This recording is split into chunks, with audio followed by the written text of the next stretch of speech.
buenos días, buenas tardes, buenas noches. Estamos dando inicio a una jornada extraordinaria que hemos denominado el mes del gaitanismo, y esta serie de reuniones, de citas, de conversaciones que tendremos los viernes a las 7 de la noche tendrán como título Gaitán, interlocutor de nuestro siglo. Y eso precisamente nos llevará a un relato muy importante que interpela nuestra realidad hoy. Y el día de hoy, 16 de abril, nuestro tema es precisamente el genocidio continuado en Colombia. ¿Qué tiene este tema para decir hoy en día? Más vigente que nunca. Recordemos, o quiero contarles que ya fue entregada a la Comisión de la Verdad un informe destinado al esclarecimiento de patrones, orígenes, causas del conflicto armado. Y con este panel continuamos entonces una serie de foros, conferencias, publicaciones, lo que están haciendo diferentes sectores académicos y movimientos sociales en este mes del gaitanismo. Y precisamente para dialogar sobre este tema, el genocidio continuado en Colombia, tenemos hoy un panel que yo podría decirles, aseguro que es un panel de lujo. Tenemos a la doctora Gloria Gaitán, después uno a uno los voy a ir presentando, al doctor Mario López de España, tenemos al senador Israel Zúñiga, que es vicepresidente de la Comisión Afrocolombiana, y al periodista Eliezer Jiménez de Suiza. Entonces, con este panel, pues, vamos a dar inicio a este diálogo sobre unos hechos, unos momentos con estos expertos que tendrán la oportunidad cada uno durante 15 minutos de hacer una exposición. Entonces vamos a entrar con la doctora Gloria Gaitán. Ella tiene una hoja de vida y una trayectoria gigantesca. Entonces esto es solo un pequeño abrebocas. Es escritora, autora de numerosos libros, ha sido una mujer dirigente política, diplomática, hija de Jorge Eliezer Gaitán, estudió en la Universidad de los Andes filosofía y economía, ha sido además directora editorial de semanarios, de revistas, fue representante de la Cámara, líder del movimiento popular gaitanista, embajadora, directora del Centro Jorge Eliezer Gaitán, candidata presidencial, y desde muy temprano en su vida, en su juventud, asumió la tarea de mantener el legado de Gaitán. Y sus aportes exceden obviamente el trabajo nacional, y es una figura de un enorme reconocimiento internacional. Y este objetivo de preservar la memoria de Gaitán, de continuarla a través de una iniciativa como la construcción del Exploratorio Nacional, constituido como el cuarto poder, el poder ciudadano, nos habla así en una forma muy rápida de que tendremos en este panel con nosotros y nosotras a una extraordinaria exponente, no solo de la lucha, de la memoria de Gaitán, sino también de las luchas de todo un pueblo colombiano, y por eso le pedimos entonces que haga su intervención sobre el memoricidio continuado en Colombia. Miriam, muchísimas gracias. Me alegra el panel. Hay dos personajes que yo no había conocido personalmente, ahora los conozco virtualmente, y me alegra y me honra que estén acá. Quisiera hacer una pequeña introducción. Cuando yo oigo, y Eliezer, que es periodista, lo sabe, cuando yo oigo la presentación que hacen de mí, me parece tan descuadernada, porque yo he tenido una ventaja, y es tener un objetivo de vida.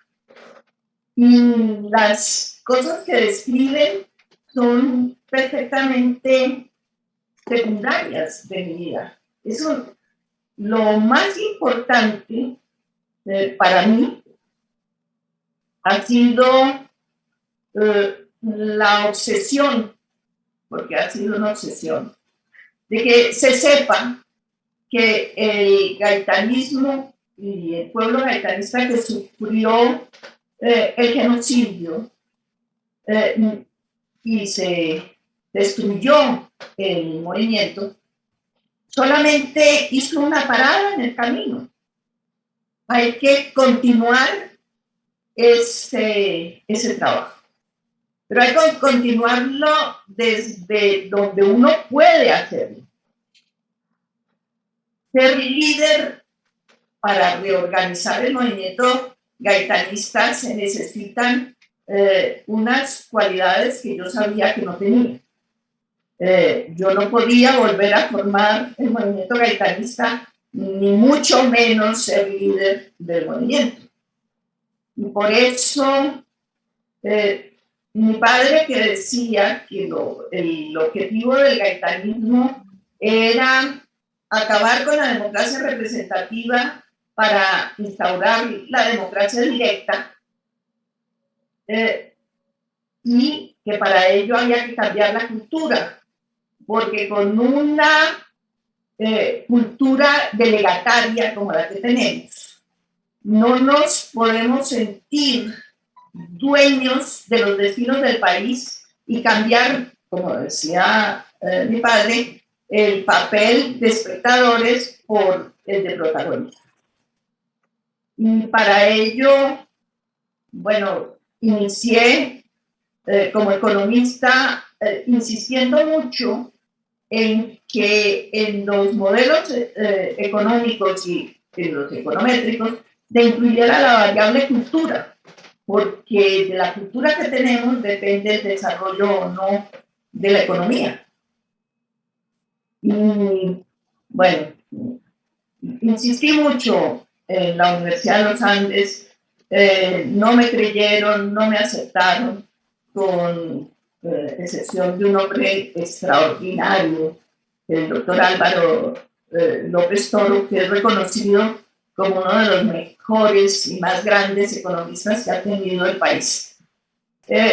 Pero decían que yo estaba loca. Compañeros como de universidad como César Gaviria, que después fue presidente, decía que yo estaba absolutamente loca. Y varios profesores, pero no se trata de entrar en detalle en eso, sino de ver cómo sí evolucionan las cosas. Para ahí voy, porque años más tarde, un economista se ganó el premio Nobel porque introdujo el planteamiento de que la cultura debía ser parte de los modelos económicos. Y eso me hizo sentir ganadora del premio Nobel. Pero entonces salí a trabajar el tema de la cultura y se organizó un comité que permitió que la Ley 45 de 1948 se transformara para hacer un instituto dedicado a la cultura en el sentido de que la gente asumiera la responsabilidad de ser protagonista de su propia historia. Y ahí, en el gobierno de Álvaro Uribe Vélez, él liquidó el Centro Gaitán, que había sido un instituto que se originó a raíz de la declaratoria de monumento de la Casa Museo Luis Gaitán. Pero una cosa que hay que destacar es que cada presidente que había sido contemporáneo de Jorge Luis Gaitán lo admiraba de tal manera que permitía que cada 4 años yo presentara un nuevo proyecto de ley a fin de que termináramos en un ministerio de la participación. un ministerio que tenía como finalidad que los colombianos dejáramos de ser espectadores para volvernos protagonistas de los destinos del país. Y entre tanto se planteó hacer un sitio de memoria, que inicialmente la ley decía que era una estatua. A mí no me gustan las estatuas porque no transmiten ideología, sino junto a la personalidad solamente. Y por lo tanto, mi interés era porque decían que una estatua y un parque. Entonces, inspirándome en lo que hizo Walt Disney, él hizo parques temáticos. Entonces, asumimos que ese parque de que hablaba la ley era un parque temático dedicado a la cultura. Luego me hice un máster en ingeniería cultural, que no era lo que yo pensaba, no era construcción de una nueva cultura, pero el maestro François Autard produjo un libro a partir de mi idea que debería existir una disciplina que se llamara ingeniería cultural. Todo esto lo acabó Álvaro Uribe, aconsejado por el alto consejero de paz que tuvo, Luis Carlos Restrepo, un psiquiatra que ahora está prófugo de la justicia por las cosas que hizo dolosas durante su gestión como alto comisionado. Y no estaba equivocado desde el punto de vista reaccionario. Proponer la liquidación del Centro Felice Gaitán. Cambiar la cultura es el primer paso para hacer una revolución. Con la cultura que tenemos es muy difícil.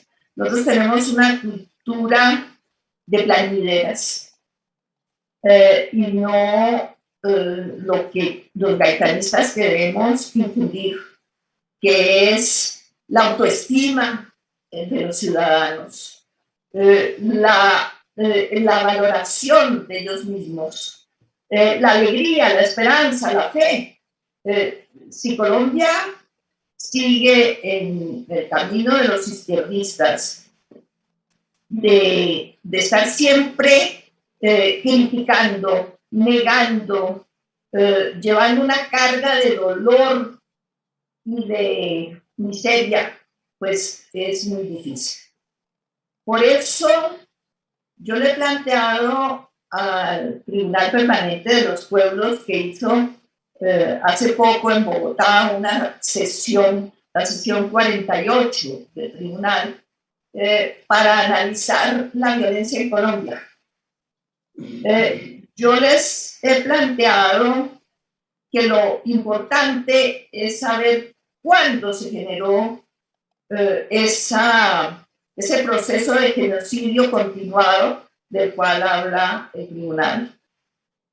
Y para mí, pues yo le presenté a la Comisión de la Verdad un documento mostrando cómo se había generado ese genocidio, porque el tribunal plantea, los que organizaron esa 48 sesión, que comenzó en la masacre de las bananeras. Yo planteo que no, porque una masacre no es un genocidio. Un genocidio tiene unas definiciones exactas. Es la intención premeditada, planificada, de liquidar un grupo social. Así sea por razones raciales, religiosas o políticas, pero en la masacre de las bananeras no se proponían liquidar a todos los trabajadores bananeros, no. La masacre de las bananeras la hicieron, disparó el ejército para defender los intereses de la United Fruit, pero era sobre todo para parar la huelga en que estaban los trabajadores bananeros. tal manera que no se puede decir que ahí comenzó el genocidio. El genocidio comienza cuando el pueblo se da cuenta de que puede llegar al poder y se enriquece políticamente y despierta su ofensiva. Es decir, la lucha contra la alternancia es lo que produjo las raíces del genocidio. Eso fue esencialmente. De modo que yo entiendo que el Partido Comunista se centre y publique muchas veces la cuestión del debate de las bananeras que hizo mi padre. Pero se toma políticamente este debate cuando mi padre lo presentó como un asunto penal, porque él era criminalista, obtuvo el título cum laude de doctor en criminología en la Universidad de la Sapienza de Roma.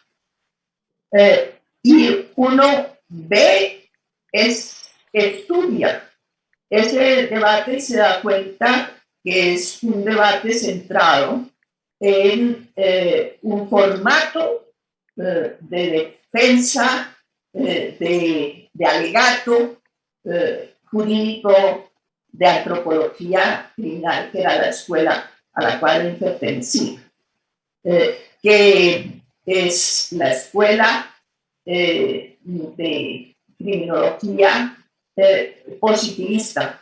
Pero hay que tener en cuenta que el término positivista que creó el maestro Enrico Ferri no es como se considera hoy en día el positivismo, planteando que solamente la ciencia permite encontrar la verdad de los hechos. No, porque ellos introdujeron la psiquiatría como uno de los elementos fundamentales, y la psiquiatría es un factor subjetivo de personalidad que en ese momento no se podía probar científicamente lo que afirmaba la psiquiatría. Hoy en día ya hay un cambio porque la neurociencia con pruebas nuevas pueden científicamente saber cómo está funcionando el cerebro ante una situación positiva o negativa. Pero lo que quiero decir es que el genocidio comienza, no voy a entrar en detalle, comienza cuando hay un movimiento popular tan fuerte que puede llegar al poder. Es decir, el genocidio en Colombia, si a mí me piden un diagnóstico, el genocidio es la lucha de la oligarquía por impedir la alternancia en el poder.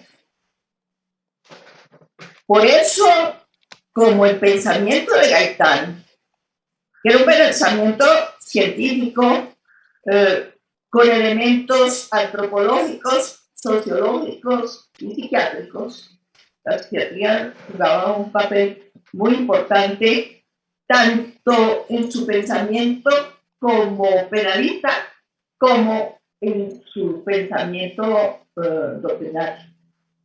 Pero resulta que Gaitán no era muy bien comprendido en su época porque en la academia dominaba el racionalismo, que todavía prevalece.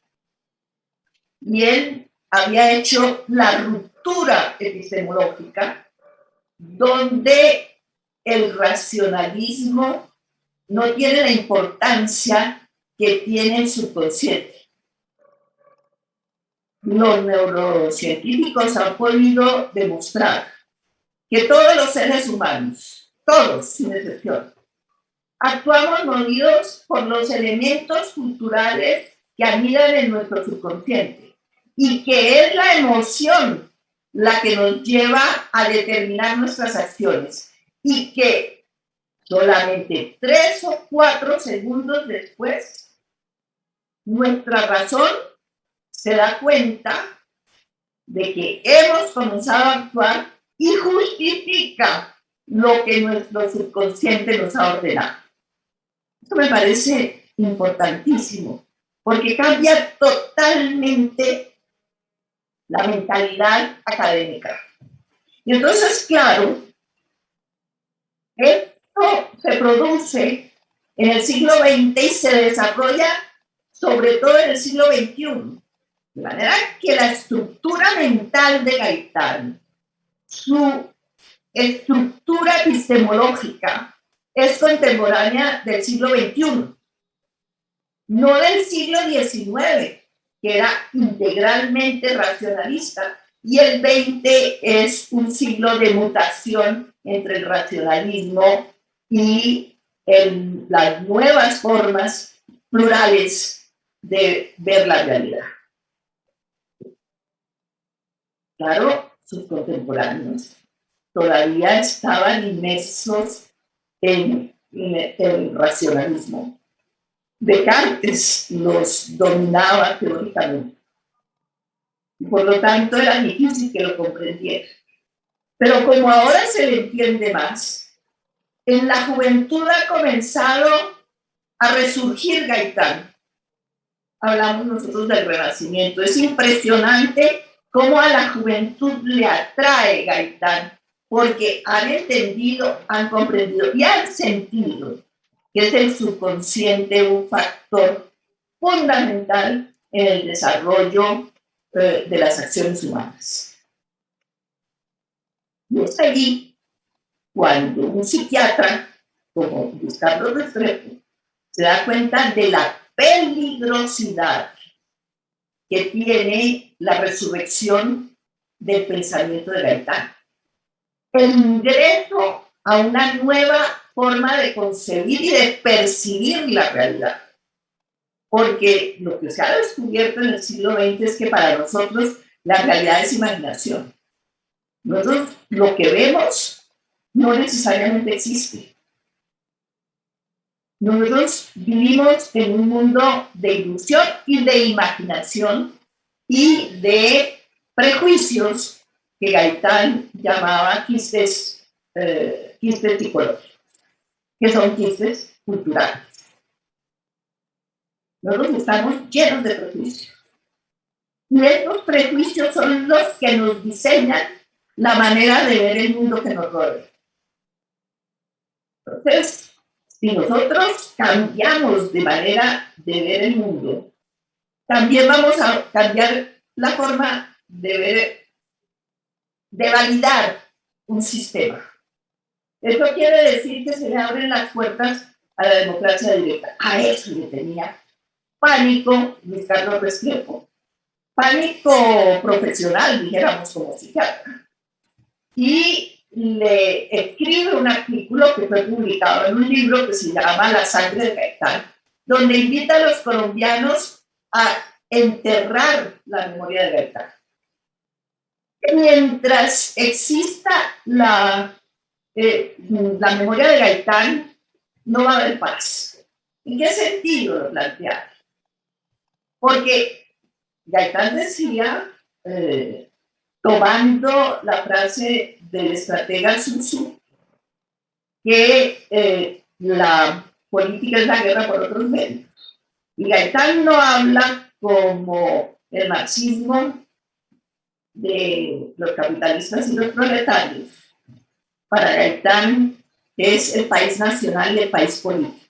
El país político es la oligarquía y no es solamente la gente rica, sino también lo que en Colombia llamamos los caciques políticos de las pequeñas comunidades, donde hay alguien que maneja su territorio con la misma prepotencia que lo maneja el presidente y sus ministros.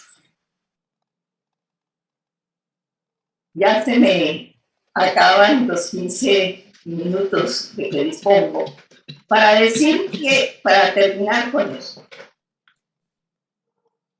en este momento, el padre del memoricidio es Luis Carlos Restrepo, que entusiasma a Álvaro Uribe para sepultar la memoria de Gaitán. Porque el gaitanismo en su momento fue futurista y hoy es de actualidad.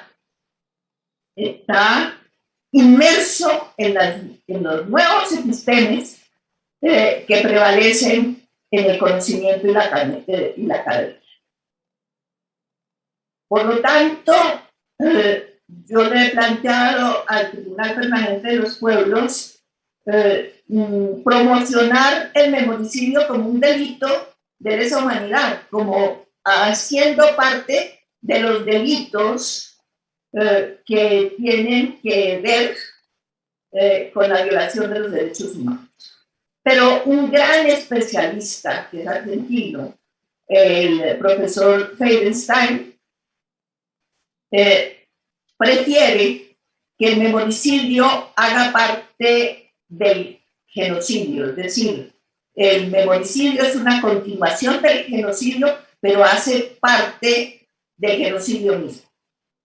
Y esperamos que esto le dé una nueva categoría al memoricidio, que no es, para mí por lo menos, matar el recuerdo histórico, no. El memoricidio es matar el futuro. Hasta ahí voy. Doctora Gloria Gaitán, muchas gracias por su intervención. A las personas que se están uniendo en este momento también a la transmisión, recordarles que no solo va por el canal del Congreso, sino que tenemos una transmisión que va por la página web, por el Facebook Live de Gaitán Vive, por el YouTube Live. Es decir, estamos haciendo un esfuerzo de que un grupo muy grande de personas, no solo en Colombia, sino internacionalmente, puedan escuchar esta reflexión de dónde viene el genocidio continuado en Colombia, cuál es el quiebre histórico, es lo que nos expuso la doctora Gaitán, cuál es ese quiebre histórico que se da en Colombia al inicio de este genocidio, sus orígenes, sus consecuencias. Por esto vamos a ir construyendo hasta ver, bueno, cuáles son esas causas de su origen y esclarecer también cuál es el camino al futuro, cómo precisamente terminó ella con esa frase, ¿no? El memoricidio es también querer matar el futuro. Vamos entonces inmediatamente a darle la palabra desde España al doctor Mario López, que es profesor, investigador, escritor, es doctor en Historia Contemporánea de la Universidad de Granada, docente experto en el tema de movimientos sociales, es también investigador del Instituto de Paz y Conflictos en la Universidad de Granada, muy reconocidos sus trabajos teóricos y de pensamiento sobre la no violencia, y además de ser un consultor internacional es un conocedor de Colombia porque su familia, su esposa es colombiana, sus hijos tienen todas las raíces colombianas y además escribió un artículo y participó muy recientemente del Seminario Internacional Paz Cual Paz. Le damos la bienvenida al doctor Mario López para que haga uso de sus 15 minutos. Sí, muy bien, muy buenas tardes en España. Creo que ahora mismo es por la mañana en Colombia, y mañana, cuando haya la oportunidad de emitir este programa en el canal institucional, pues es una oportunidad muy grande la que me dais, y entonces te agradezco infinitamente, Lilia Solano, que me haya dado esta oportunidad, y agradezco también a la vida haber podido coincidir con un personaje histórico que es Gloria Gaitán, y obviamente para poder hablar también de su padre, aunque yo voy a hablar indirectamente del padre, y en algún momento también voy a hacerlo de manera más directa sobre su figura y la importancia de su figura. Aprovecho que me incorporo, que me introduzco en los hogares de ciudadanos y ciudadanas de Colombia para invitarles a que sigan reflexionando desde su conocimiento y desde su vivencia de lo que ha sido la historia de su país, y sobre todo que tengan la idea de que si bien el pasado no se puede cambiar, y sí que es verdad que se puede reinterpretar permanentemente, el futuro es el que hay que cambiar. Y darle la idea, enfocar la idea de que tienen la oportunidad de cambiar ese futuro y cambiarlo para mejor. Yo quiero hacer mi intervención en 3 partes, un poco desiguales, pero una primera parte quiero hacer alguna reflexión sobre el valor que tiene la historia y en relación también con la memoria histórica. Me parece que es importante el momento hoy día, ¿no?, en el que se recuerda y está muy presente la figura de Jorge Eliezer Gaitán y de su no solamente su memoria, ¿no?, sino su legado y sobre todo el aprendizaje que podemos tener todavía para las generaciones presentes y futuras del legado que él dejó.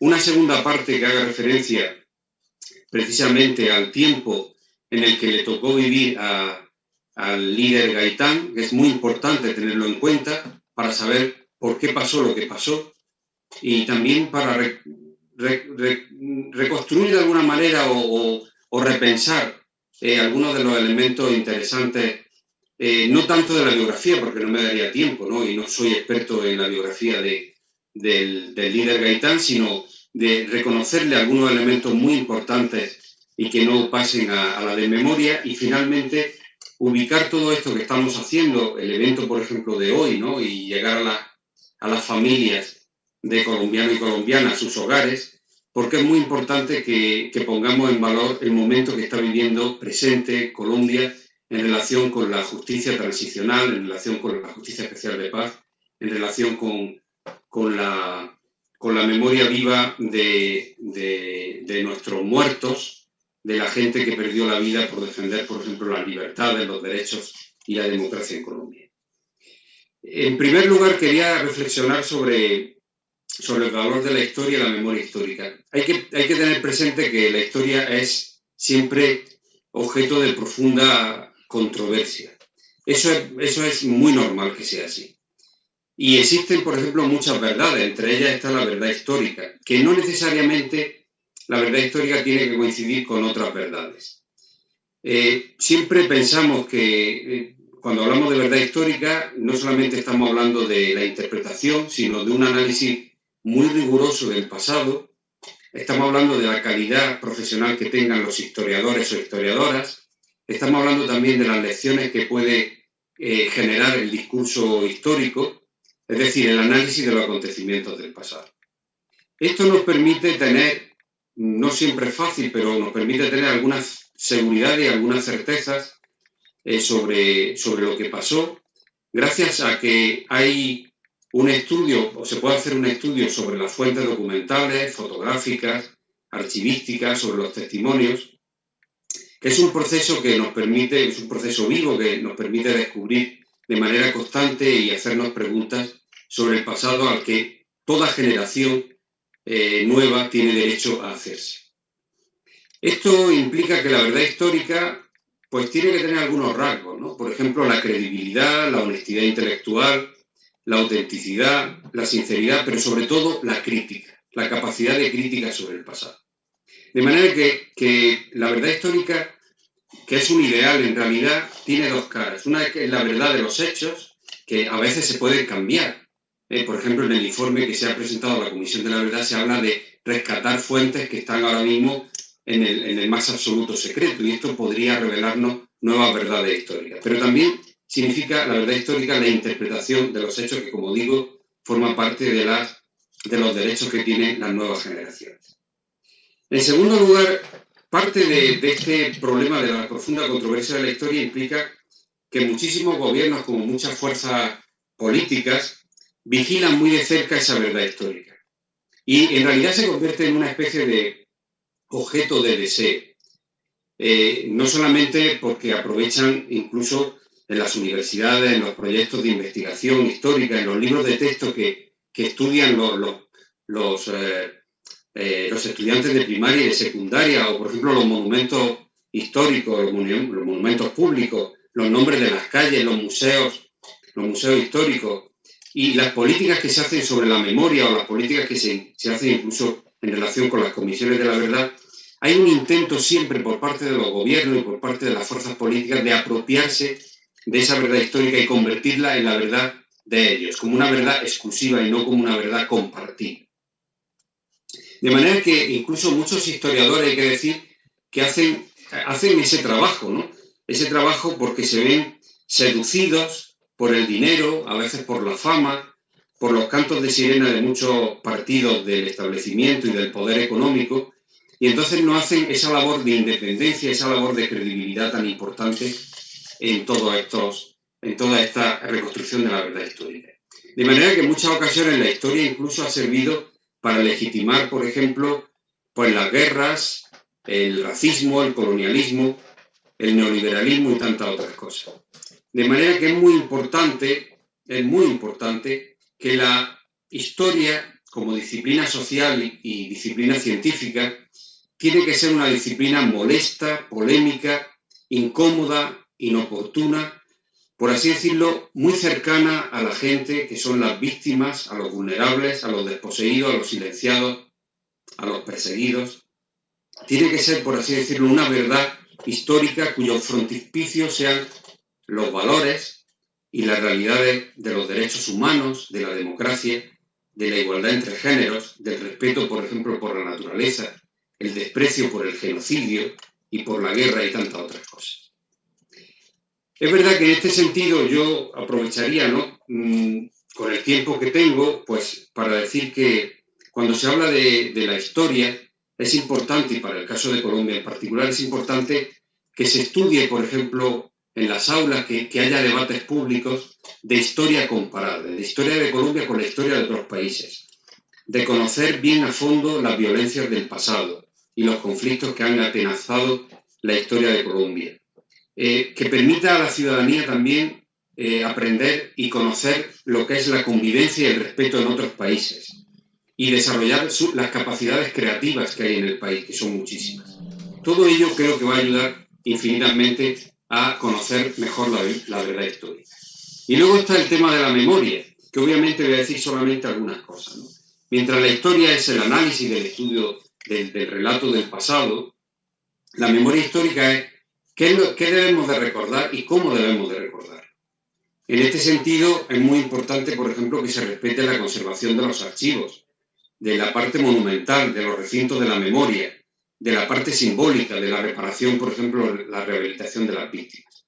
Y es importante que la memoria histórica sea una memoria histórica democrática, porque en muchas ocasiones muchos sectores de muy diverso calado ideológico y político han hecho memoria histórica, y memoria histórica como una forma de dogmatismo, como una forma de imponer una verdad tergiversada.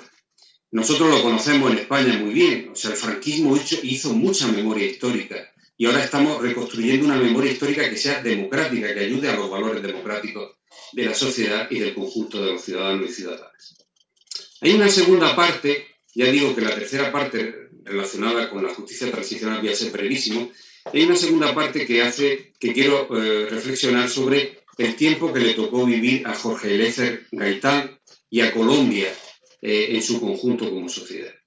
Fíjense que en ese periodo, un periodo que va, yo diría, como el periodo más importante de la figura de Gaitán, entre los años 20 y los años 40, hasta el momento de su asesinato, de su desaparición física, estamos viviendo una crisis del capitalismo, la crisis del 29, de 1929, que en algunos países se adoptan políticas públicas sociales que permiten, pues, la integración y evitar una pobreza que derive en una forma de revolución social, y mientras, en cambio, en otros países se deriva hacia una solución de fuerza, una solución muy cerrada, muy autoritaria, que da lugar justamente a los fascismos, al ascenso de los totalitarismos fascistas, como en Alemania, en Italia y otras dictaduras, como el caso de Polonia, Portugal, España y muchos otros lugares. Y también, lógicamente, esa idea del miedo al comunismo, que luego va a ser retomada con una fuerza muy grande durante el periodo de la Guerra Fría. De manera que estamos viviendo en un mundo convulso que le toca clarificar con su verbo, con su palabra, con su discurso a Jorge Eliezer Gaitán, un mundo en el que es un teatro despiadado de lucha por la supremacía de unos contra otros. Es el derecho absoluto del más fuerte a seguir teniendo la fortaleza de usar precisamente la violencia. Es un mundo de desvinculación entre la política y la ética. Es un mundo en donde las élites no están dispuestas a dialogar con las masas. Es un mundo en donde se desprecia al más débil, al más vulnerable. Es un mundo en el que se glorifica la violencia y el magnicidio, por ejemplo, como en el caso que sufre el líder Gaitán. Es un mundo, en definitiva, de culto a la obediencia absoluta, a la obediencia debida, a la obediencia del más fuerte. En ese contexto, es en el contexto en el que vive Gaitán. Es un contexto especialmente difícil y es un contexto en el que él hace una apuesta muy significativa precisamente por abrir la sociedad colombiana, por entrar a dialogar con las élites para que las élites cambien, para que abran el sistema político y pueda haber una auténtica participación de las masas. Es un ideal muy interesante porque es convertir las masas no únicamente en ese tercer estado o en ese cuarto estado de desposeídos, sino convertirlo en ciudadanos y ciudadanas, en personas que eran capaces de llenar su estómago, pero también de tener deliberación política, de tener capacidad para elegir quiénes deberían de ser los que dirigieran el gobierno, la administración y la burocracia del país. En ese sentido, también quiero señalar que, y no sé cómo voy de tiempo, pero quiero señalar también 5 elementos, a mi juicio, que son muy importantes de Jorge Eliezer Gaitán. De una parte, es un hombre que rechaza la violencia política, eso es muy importante destacarlo, la violencia como instrumento útil precisamente para imponerse al enemigo, al adversario político, y como un instrumento incluso también de aceleración histórica y de transformación social. Él entiende que la violencia política es justamente un escollo, es un impedimento, es un muro que hay que franquear mediante otra forma de hacer política. En segundo lugar, creo que Jorge Eliezer Gaitán sabe muy bien identificar las violencias del país, sabe identificar muy bien cuáles son las violencias históricas, las violencias estructurales y cuáles son las violencias más cercanas, aquellas que de alguna manera están constriñendo a la sociedad colombiana a realizar un proceso de modernización, un proceso de actualización, ¿no?, de sus posibilidades y de sus potencialidades como sociedad. En tercer lugar, de las 5 que quiero destacar, tercer lugar es la empatía y la simpatía que siente precisamente por el pueblo, eso que él llama el pueblo, la gente corriente, la gente del cuarto estado, la gente que trabaja, que produce, y cómo es un ideal de convertirles precisamente en ciudadanos y dejar de ser una masa amorfa, una masa susceptible de ser deformada, de ser manipulada. En cuarto lugar, la importancia que tiene en él la templanza y el coraje cívico, el moverse en un espacio muy complicado como era la política en aquel momento, azotada por intereses de todo tipo, por tensiones, por conflictos, por problemas. Y justamente se ve esa calma, ese respeto, esa firmeza moral que vemos en Gaitán. Es muy interesante compararlo incluso con figuras como Martin Luther King o como Mohandas Gandhi, ¿no?, o Nelson Mandela, para poder hacer esa comparativa, y no precisamente en un mundo en el que convive históricamente con Hitler, con Mussolini, con Stalin o con Truman, ¿no? Y finalmente, en quinto lugar, su capacidad de diálogo y de comunicación como tribuno, como líder a grandes audiencias. Y finalmente, para ir terminando, el tercer elemento que quería señalar, para ser ya muy breve, porque sé que estoy ya en el límite de mi tiempo, como se me está, creo que, observando, es la importancia que tiene poner en valor el tema de la justicia transicional en Colombia, porque implica no solamente reconocer que ha habido, y bueno, sé que puede ser polémico, pero hay que dialogar sobre ello, un genocidio ideológico generacional sobre el gaitanismo, que fue muy importante y que condicionó la vida futura después de la muerte de Gaitán y que sigue condicionando todavía la vida política actual en Colombia. Descriminalizar la política, desprivatizar del dolor a las víctimas como un dolor particular y convertirlo en un dolor público, y de dignificar a las víctimas me parece que forma parte de ese rescate de la memoria de lo que supuso Gaitán, su tiempo y las lecciones que nos permiten para las generaciones presentes y venideras. Muchísimas gracias por vuestra atención. Gracias al doctor Mario López. Nos da una mirada como historiador y vinculando el tema de la historia, no solo que vivió Gaitán, sino un panorama mundial muy importante y sobre todo volviendo al tema de la memoria, que acompaña muy bien la intervención que la doctora Gaitán ya nos había hecho. Vamos ahora a ver un corto videoclip que se llama La Carga, de Diana Bella, y entramos inmediatamente a la intervención del senador Israel Zúñiga. Entonces, el videoclip.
Hoy, muchos años después, decimos al gobierno que la paz es nuestra, de la gente que está sin tierra. Por eso pasería, juntemos rebeldía y verán que podemos gritar con todo el pueblo que tenemos la clave y que vamos a actuar hasta encontrar la paz. Una paz con justicia como quería Gaitán, una paz con escuelas, con viernes cultural, con educación gratuita, digna y de calidad. Una paz a la carga como decía el bacán. Yo, para que lo sepan, jamás lo conocí, lo conoció mi abuelo y yo de aprendí que Gaitán tenía razón y que está vivo y presente en mi canto y mi voz. A la carga, señores, a la carga Gaitán, a la carga, parceros, a la carga la marcha, de la plaza a la marcha, en la plaza de Abril. Todos a la calle, cada 9 de abril. Vamos a la calle a gritar como se encuello, que no nos joda más ninguna multinacional. Está la paz, señores, la paz de Jaime Pardo, de Bernardo y de Carlos, la paz de Gaitán. Está la paz, señores, la hora de la paz. Es hora de la paz para Colombia, Latinoamérica. A todos los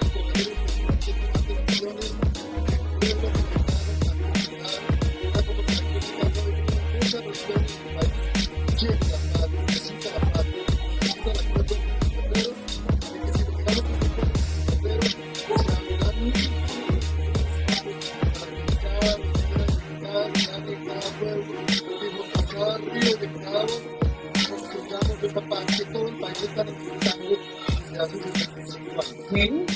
le damos muchas gracias a no solo a Diana Bella, sino a Patricia Arista, que en los créditos vemos que es una de las organizadoras de este extraordinario videoclip a la carga. Y habíamos dicho que inmediatamente íbamos a entrar a escuchar al senador Israel Zúñiga.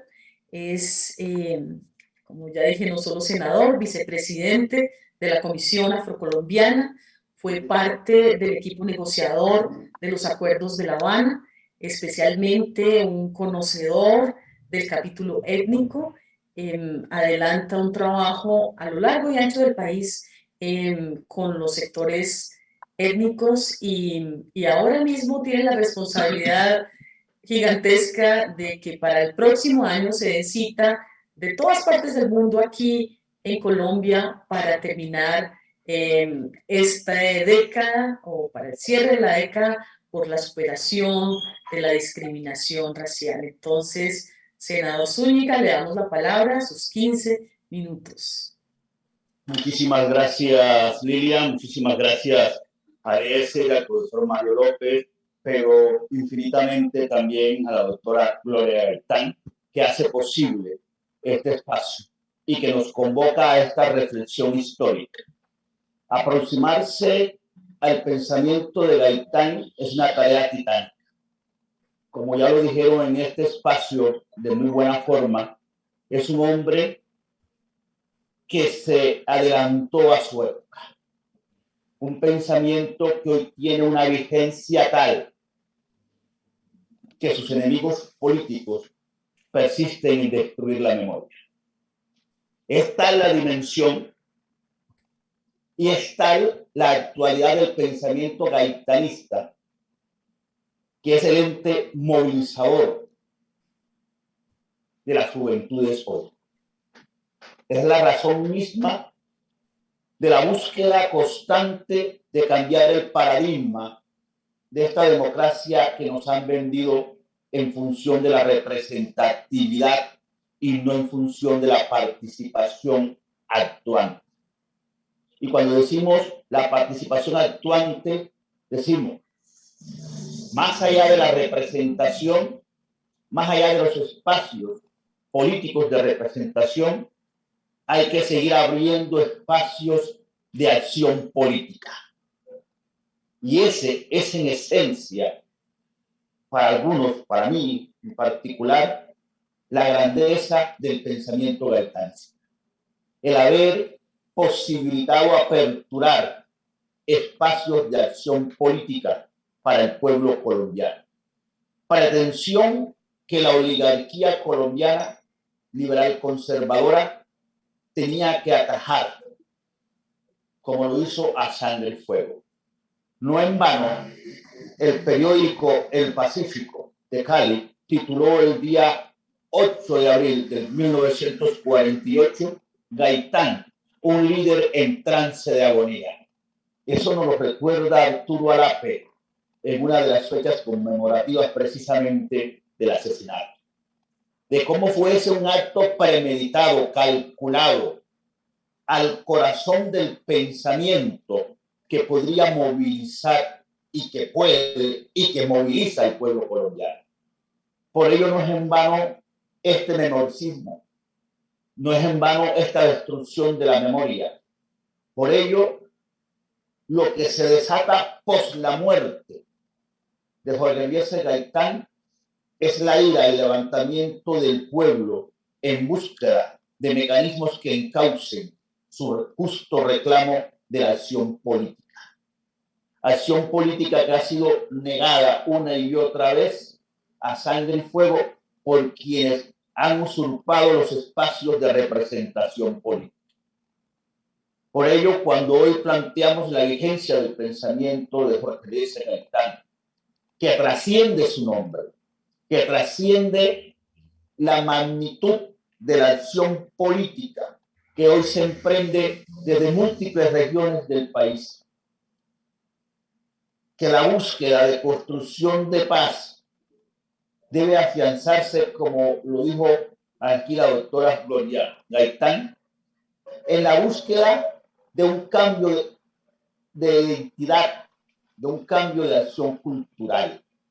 Si no hay un cambio de estructura cultural, va a ser imposible consolidar esta construcción de paz. Sí, y ese cambio cultural trae consigo la apertura efectiva de mecanismos de acción política desde el pueblo, desde las masas. En una sociedad en la que perviven aún rezagos coloniales desde la institucionalidad. En una sociedad que muy a pesar de en el 1991 haberse reconocido pluriétnica, multicultural, persisten los sesgos de discriminación estructural. Por ello, yo recuerdo la frase despótica con la cual se señalaba a Jorge Eliezer C. Gaitán, el negro Gaitán, porque él representaba precisamente esa fusión multicultural y pluriétnica de la que es la médula de este país y que debe ser el centro de construcción de la nación. La posibilidad de aglutinar y identificar a esa nación pluriétnica fue precisamente lo que condenó a Jorge Eliezer Gaitán, porque las grandes masas de desposeídos, en su gran mayoría indígenas, afros, mestizos, esta mezcolanza de madera y carne que somos los colombianos, se veía reflejado en Jorge Eliezer Gaitán.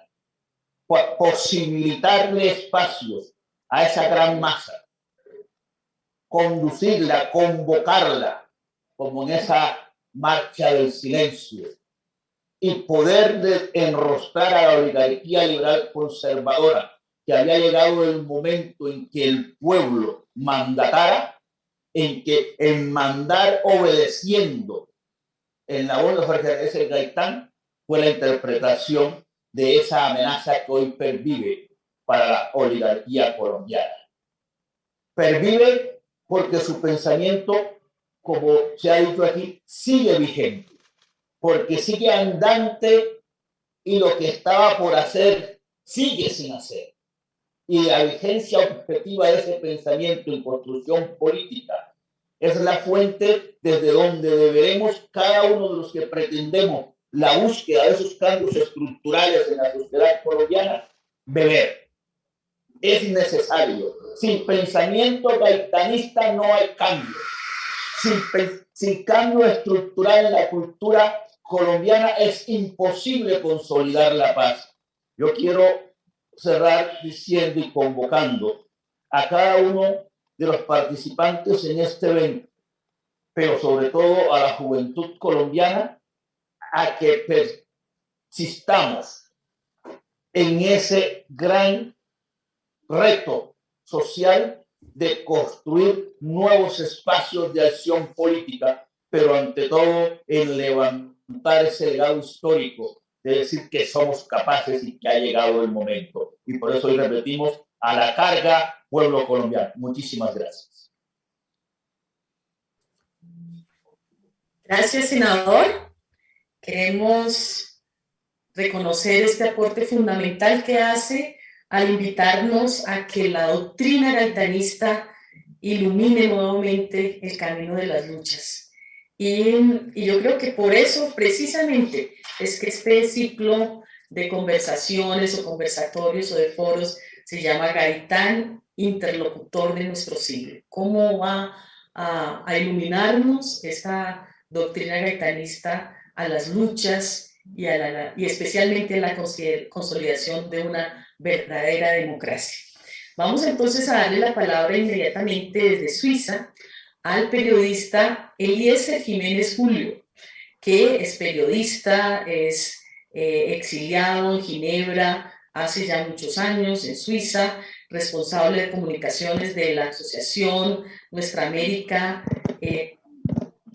y especialista en los temas de exilio y migración, pero además es un activista de las causas del exilio, es un estudioso de Colombia como nación en el exilio. Yo creo que hace décadas fue uno de los que primero se dio cuenta de que millones de colombianos vivían en el exilio y que se requería un esfuerzo también en la organización y la formación. Es un privilegio tener a Eliezer Jiménez aquí con nosotros en este día reflexionando sobre el genocidio continuado en Colombia. Entonces, muy bienvenido, Eliezer, para tus 15 minutos. Muchas gracias y muy buenos días, buenas tardes y buenas noches para nuestros televidentes que nos ven en cualquier parte del mundo. A la doctora Gloria Gaitán, a la doctora Lilia Solano, al doctor Mario López, al senador Israel Zúñiga, cordial saludo. A nombre de la Asociación Nuestra América Lejana, Exilio e Inmigración Colombia, que es un colectivo de exiliadas y exiliados colombianos que llevamos, como lo dice muy bien la doctora Lilia Solano, más de 2 décadas aquí en el exilio en Europa y en Norteamérica también, denunciando el terrorismo del Estado colombiano, denunciando el genocidio político, que es premeditado, sistemático, continuado, y también denunciando la revictimización, del cual también vamos a hablar, a que seguimos siendo sometidos en el exterior, seguimos siendo perseguidos acá en el exterior. Una de las múltiples experiencias que hemos abordado como colectivo de Nuestra América Lejana ha sido la investigación Colombia, nación en el exilio. Es decir, nosotros nos consideramos que somos una nación en el exilio y se van a dar cuenta del por qué, porque las cifras hablan por sí solas. Igualmente, estamos próximos a publicar ese estudio junto con el Estatuto del Exiliado, que es una propuesta que nace de nuestras propias reflexiones en torno a la misma investigación y también, por supuesto, como resultado de la propia praxis de la experiencia del exilio. Este equipo de investigación está encabezado por el abogado defensor de derechos humanos colombiano, obviamente, Nelson Restrepo Arango, exiliado, Alcides Lesmes Bula, que está en Valencia, Mauricio Vidal Giraldo, que está en Hamburgo, Alemania. Y tenemos que decir que el exilio político debe ser considerado un crimen de Estado. Y ratificamos que este hace parte del genocidio continuado en Colombia. ¿Por qué? Porque al forzar mediante la estrategia del terror, tanto a líderes como a miles de militantes de base de las fuerzas opositoras al régimen a salir del país, con el exilio forzado se trata de debilitar las organizaciones sociales, populares, pero también es cierto que las consecuencias del exilio van más allá de estas limitaciones políticas. A los luchadores sociales y políticos que sufren no solo la impotencia de no poder seguir luchando por sus ideales en primera línea y contribuyendo en la organización de las masas, sino que sus proyectos de vida quedan truncados, cortados, todas sus relaciones afectivas, laborales, vecinales, comunitarias, su entorno familiar y social se resquebraja.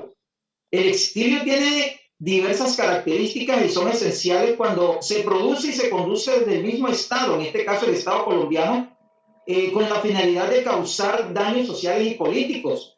Y uno de los resultados que se concretiza en esta producción de exilio es la impunidad.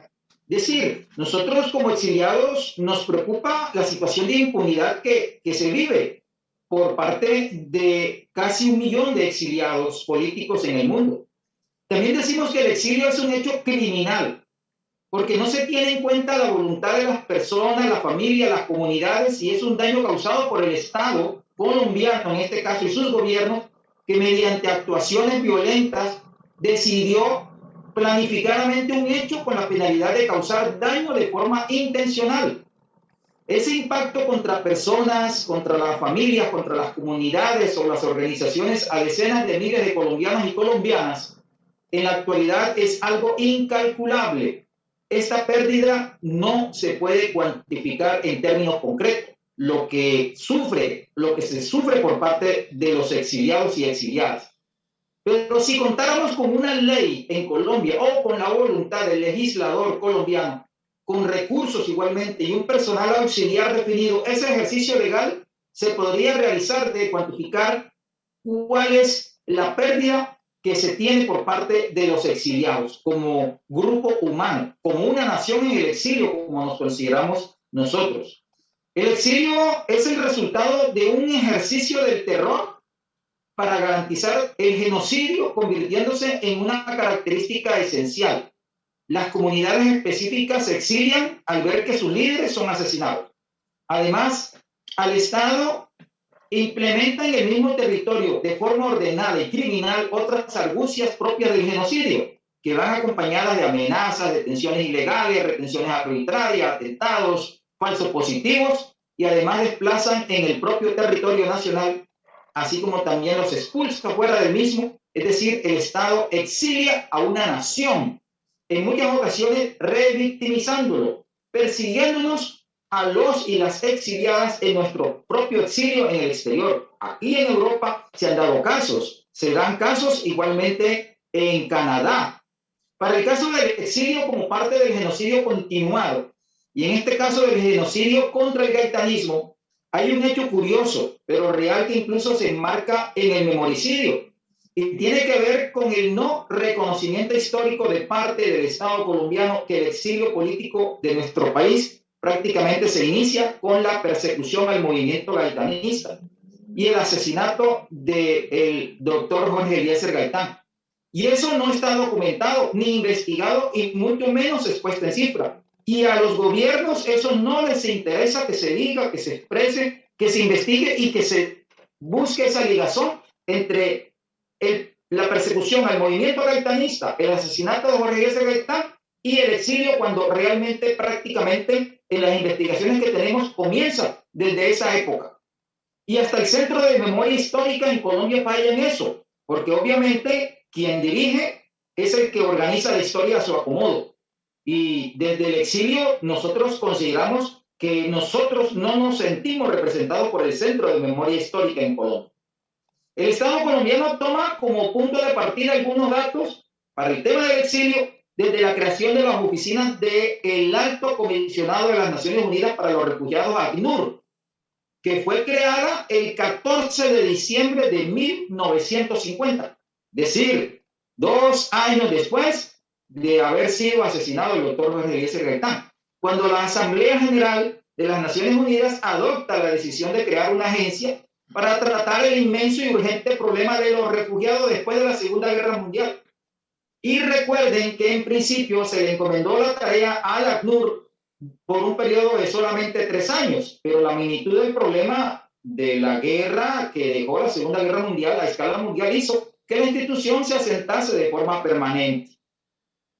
Pero mientras tanto, en ese periodo entre el 9 de abril de 1948, cuando se da esa violencia orquestada por la oligarquía liberal y conservadora contra el movimiento gaitanista, la gente comenzó a huir fuera de Colombia, especialmente hacia Venezuela, hacia los países fronterizos, hacia Panamá, hacia Ecuador, hacia Perú, hacia Brasil y otros países, incluso hacia Aruba. Y esas personas que por ser gaitanistas salieron huyendo por efectos políticos, y nadie en los países donde llegaron les registraron como perseguidos políticos. Es decir, llegaron como seres anónimos que llegan buscando una nueva vida, como se le dice en el ardor popular colombiano. Pero ese llegar a un país extraño, en este caso era fronterizo, llegaron huyendo de la violencia.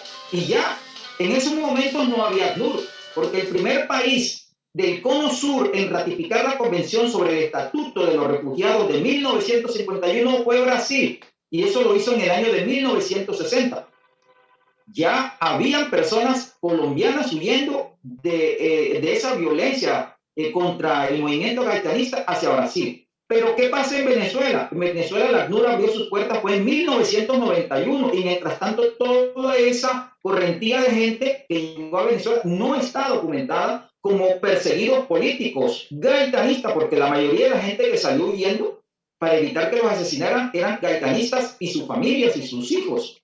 La ACNUR en Ecuador, que también fue un país receptor de personas colombianas durante esa violencia, abrió las oficinas en el año 2000. Del 2000 hacia atrás no hay documentación registrada de de perseguidos colombianos que hayan llegado a buscar refugio. Y si en el caso de Panamá, donde también llegaron, en Panamá la oficina la abrieron fuera en el 2004. Entonces hay un gran vacío estadístico del exilio político. Incluso a doña Gloria Gaitán yo mismo le hice el otro día una entrevista para nuestra investigación de Somos una Nación en el Exilio, de cómo ella, doña Gloria, de jovencita, con su señora madre, le tocó con doña Amparo Jaramillo de Gaitán, también tuvieron que salir al exilio hacia Suiza y no fueron reconocidas como refugiados. Y Francia también les negó la posibilidad de ser recibidas como exiliados por razones políticas de carácter internacional, que bueno, en otra oportunidad se verá ese capítulo de doña Gloria Gaitán y su señora madre Amparo Jaramillo, pero también salió del país en busca de protección de vida. Pero ¿por qué salió? No salió a buscar una nueva vida, no, salió por persecución contra el movimiento gaitanista. Entonces, allí es cuando uno ve el hilo conductor histórico entre genocidio al gaitanismo, exilio y memoricidio, porque no se ha reconocido por parte del Estado esta situación histórica. Pero siguiendo con el exilio como parte del genocidio, existen los perjuicios exílicos, que es muy serio. Por ejemplo, se considera que una o dos generaciones quedan escindidas y ya hay colombianos de tercera generación aquí en Europa. Otros hasta la lengua han perdido, sus costumbres, su cultura, etc. Todo esto son perjuicios exílicos. Y eso tiene un objetivo exiliador de un Estado represor, cuando pretende la desestructurización organizativa, romper los procesos de organización social, política, cultural y territorial, principalmente de cualificación de las comunidades específicas de los colectivos en la lucha política. Y la segunda, porque rompe procesos individuales y familiares que en última son fracturas sociales y por supuesto son generadoras de abismos en generaciones que estaban configurando un destino como nación. Así que esa cadena de hechos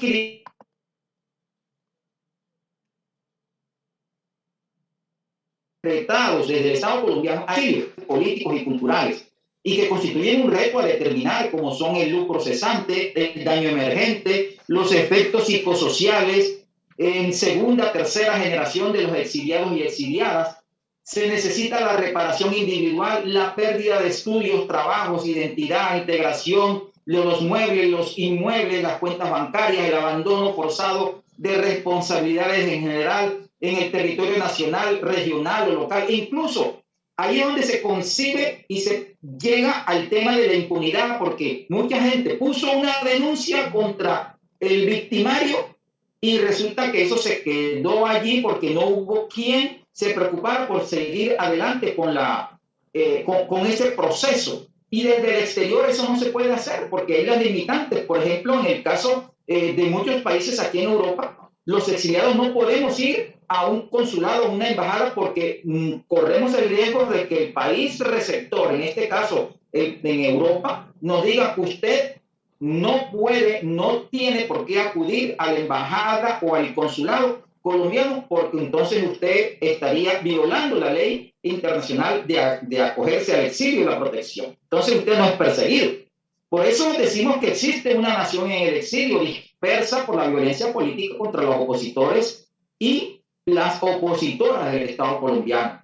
1.245.750 colombianos y colombianas es lo que registra la ACNUR.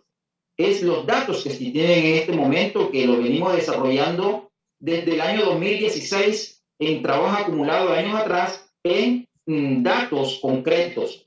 Interpretar el impacto del exilio político en derechos humanos, en derecho internacional humanitario, con sus relaciones socioeconómicas, políticas y culturales para Colombia durante el conflicto armado, es una tarea que se requiere. Y ahí está el acuerdo del proceso de paz.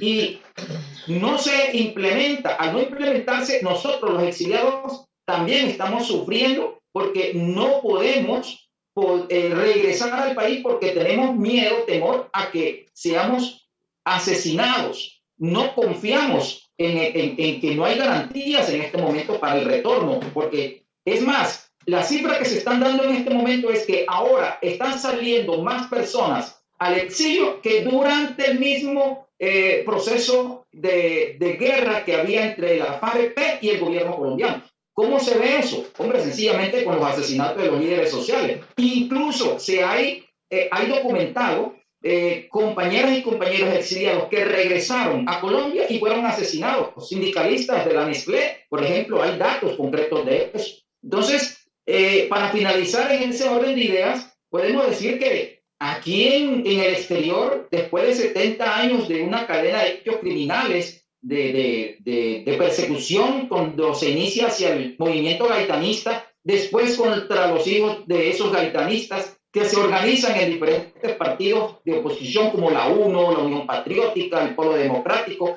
incluso hasta la Colombia Humana. Hay gente ya aquí exiliada en el exterior. Entonces la persecución sigue. Es una cosa sistemática y que se enmarca dentro del genocidio. Entonces las reflexiones, uno dice, ¿qué hacer? Hay más de 8 millones de colombianos y colombianas que han salido a buscar una mejor vida, pero dentro de ese 8 millones hay 1 millón y tanto que están en proceso de asilo, que somos asilados y que tenemos el estatus de refugiado. Y la impunidad campea. ¿Existen programas, medidas, normas de reparación colectiva para los exiliados? No existe. El gobierno siempre ha negado eso. Incluso nos duele mucho que la comunidad, las organizaciones sociales, políticas, sindicales en Colombia desconocen que existe un grupo grande de más de 1 millón de personas que somos exiliados. La misma comunidad, el mismo pueblo, las mismas organizaciones sociales desconocen eso. Entonces, todo eso entra en un proceso que se va perdiendo en la memoria. Entonces, le agradecemos a doña Gloria Gaitán, a Livia, igualmente al senador Israel Zúñiga, al doctor Mario López, su momento de acogernos a los exiliados. Y aquí queda un compromiso para una política de verdad, de reparación, de retorno con dignidad para los exiliados y exiliadas, perseguidos por el Estado colombiano. Y que no nos olviden que somos una nación en el exilio y que necesitamos visibilizar y esperamos volver algún día a abrazarles, a volver a recorrer las calles, a volver a degustar nuestra gastronomía en Colombia, porque no lo podemos hacer hoy día. Somos una nación en el exilio y no queremos que nos olviden. Muchas gracias a nombre de nuestra América lejana. Muchas gracias al periodista Eliezer Jiménez, Julio. Y veo que aquí ya hay toda una escuela del trabajo que ha hecho la doctora Gloria Gaitán en cuanto al tema del genocidio continuado, porque hizo un trabajo muy juicioso analizando como punto de partida 1946, porque señala que antes había una aniquilación sistemática, programada, planificada, pero no un exterminio premeditado y organizado por un grupo social por motivos políticos. Y veo que retomas en el tema de los exiliados también este análisis y muestras cómo se conecta ese punto de partida con lo que el exilio como nación ha vivido. Y quisiera señalar que esta importancia de analizar y retomar la historia colombiana, pero en particular el genocidio continuado en Colombia, nos llevó, en particular, a la doctora Gloria Gaitán a proponer no solo este ciclo de conferencias, sino uno que vendrá con los jueces internacionales una vez del Tribunal Permanente de los Pueblos, una vez se conozca el veredicto del tribunal que tuvo lugar en Colombia, porque esto llevó a que se pensara cuál fue la causa para que los jefes tradicionales que detentaban el poder y se lo turnaban, optaran por idear, planificar, ejecutar un genocidio sistemático.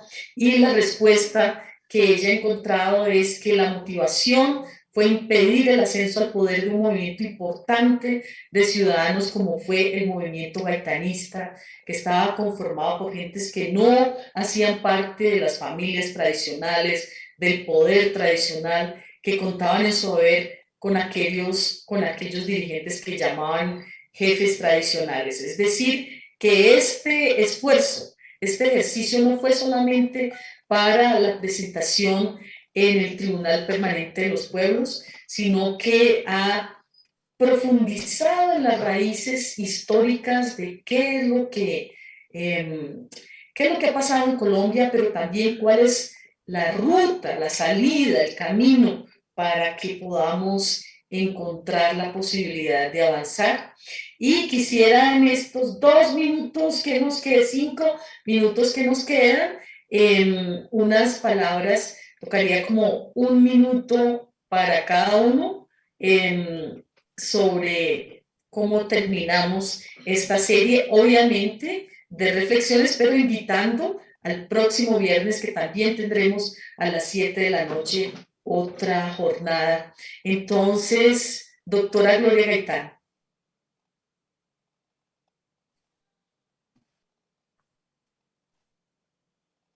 He quedado muy impresionada con las intervenciones, tanto del profesor López como del senador, que representa una cosa para mí muy valiosa, porque cuando yo era pequeña, en el colegio me gritaban la negra, y yo creía que yo era negra.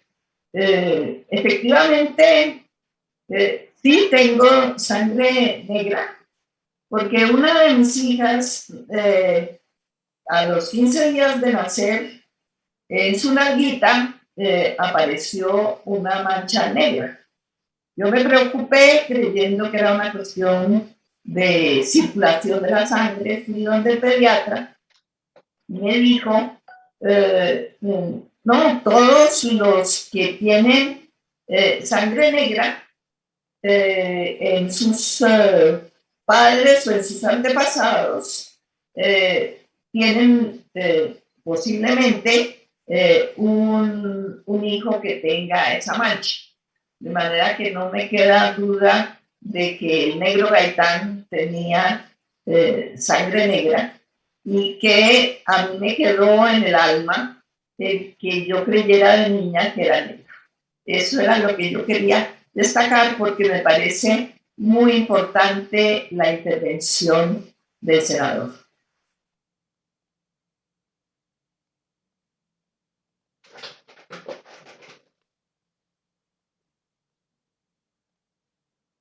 Perdón, me olvidé prender el micrófono, doctor Mario López, adelante. También se le olvidó prender el micrófono. Ahora sí, ¿no? Lo siento. Digo que, bueno, ha sido una oportunidad muy interesante de coincidir, ¿no?, con estas personas que han hecho reflexiones tan sustanciosas, tan profundas, ¿no?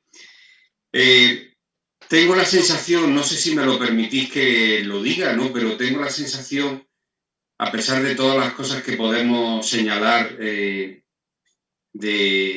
negativas, ¿no?, sobre la historia de Colombia, tengo la sensación, por lo menos desde el año 98, que fue la primera vez que visité el país, hasta ahora, yo creo que la sociedad colombiana ha crecido, es mucho más juiciosa, es mucho más consciente, ¿no?, del tiempo que está viviendo, de la violencia que ha vivido y que sigue viviendo. Creo, no por ser excesivamente optimista, no se trata de eso, ¿no?, sino creo que parte de la solución de cualquier conflicto, de cualquier problema profundo, pasa por tener una conciencia del momento en el que se está viviendo, de los instrumentos a los que se tiene disposición para transformar esa sociedad que no se quiere, ¿no?, esa sociedad, y reinventarse como sociedad y reconstruirse como sociedad, porque, insisto, el futuro es el que se puede cambiar, el pasado no, el pasado se puede reinterpretar, el pasado es susceptible de ser analizado, pero el futuro es el que está a disposición de la gente que esté dispuesta a cambiarlo, y que en el futuro más cercano la sociedad colombiana se pueda mirar al espejo y no se reconozca ya en un pasado violento, sino en un presente diferente, positivo y transformador y creativo. Muchas gracias. Gracias. Senador, estamos dando una ronda de 1 minuto para el cierre. Bueno, lo que nos queda en medio de esta disertación tan brillante presentada por quienes han acompañado hoy este primer ejercicio de aproximación al pensamiento, lo que Gaitán dejó por hacer está. Y en tal sentido consideramos necesario, vital, imprescindible para la sociedad colombiana retomar el pensamiento gaitanista para desde allí poder estructurar las transformaciones necesarias en la sociedad colombiana. En tal sentido, ratificamos nuestra invitación al movimiento social a retomar las banderas gaitanistas, retomarlas desde la fuente misma, la necesidad del cambio cultural, la necesidad de la apertura de espacios de acción política desde la base y, ante todo, generar mecanismos que permitan nuclear hoy toda la actividad necesaria para reconstruir nuestra sociedad. Un fuerte abrazo y a la carga. Bien, senador, y cerremos con este minuto de Eliezer Jiménez. ¿Tienes que prender el micrófono?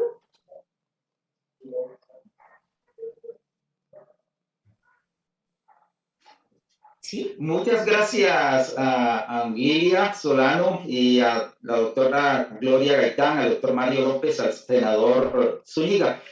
Y desde nuestra América lejana, la asociación que nos une aquí en Europa, nuestro mensaje al pueblo colombiano es que hay que estudiar la historia de Colombia, hay que estudiar el pensamiento gaitanista para mirar la importancia que tiene la filosofía, la doctrina gaitanista en la política colombiana y que hace falta aplicarla. Lo segundo es organizarse en Colombia para poder, entre estudiar la historia y organizarse, poder llevar un proceso de cambio y hacer ese cambio que se anhela, que se haga en nuestra patria lejana en estos momentos para nosotros, esa nación en el exilio, un día poder regresar y abrazarnos entre todos en paz con justicia social, pero que sea el movimiento popular, ojalá con la doctrina gaitanista, tomándose el poder. Muchas gracias y un abrazo y a la carga. Bueno, creo que una de las conclusiones que podemos sacar de este conversatorio hoy es que sin duda esta investigación que ha hecho la doctora Gloria Gaitán sobre el punto de quiebre de la fecha de 1945, en donde podríamos decir que se concreta este genocidio continuado, tiene que ver con impedir la alternancia del poder. Y podríamos decir que lamentablemente eso se mantiene hoy en día y por tanto todo este cuerpo doctrinario que ella en un sentido no solo ha organizado, sino que nuevamente está invitando a través de seminarios y que es ya no solo la iniciativa de Gloria, sino todo un movimiento que se quiere formar, va a impedir que este genocidio continúe y que algún día podamos alcanzar la alternancia del poder. Y por tanto, les invitamos porque en la página web de Gaitán Vive están documentos, videos, conferencias, se van a planificar los viernes culturales y seminarios, mejor dicho, lo que habrá es Gaitán Vive. Muchísimas gracias al equipo que nos ha apoyado, Edison Salazar de Comunicaciones Gaitanistas, el equipo del canal del Congreso, a todos los que, porque estos eventos salen con mucho esfuerzo, a todo este equipo de apoyo, muchísimas gracias y los esperamos no solo en la transmisión de hoy viernes, sino también los próximos 2 viernes, porque este mes de abril es el mes del gaitanismo. Bueno, hasta luego.